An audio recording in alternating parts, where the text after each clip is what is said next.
রাত যত গড়াচ্ছে ততই বাড়ছে টাকার পরিমাণ। এমনকি এবার টাকা গোনা, তদন্ত চালানো, এসবের জন্য নামানো হলো জেনারেটর, লাইট সহ অন্যান্য সরঞ্জাম, আর পাহারাই এলো কেন্দ্রীয় বাহিনী। হ্যাঁ, এমনই অবিশ্বাস্যকর ঘটনা ঘটে চলেছে বীরভূমের মোহাম্মদবাজার থানার অন্তর্গত ডেউচার কোটিপতি পাথর ব্যবসায়ী টুলু মণ্ডল ঘনিষ্ঠ আত্মীয় পাথর ব্যবসায়ী মিনার মণ্ডলের বাড়িতে, যিনি কিনা একসময় ছিলেন সরকারি বাসের চালক।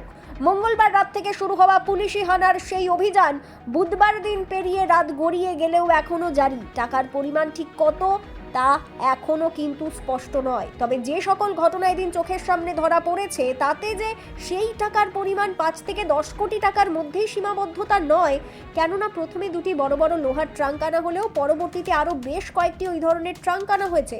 সোনার পরিমাণ 15 কেজি বলেই এখনো পর্যন্ত জানা গিয়েছে। তবে টাকার পরিমাণ বিভিন্ন সূত্রে জানা যাচ্ছে 20 কোটি পার করেছে।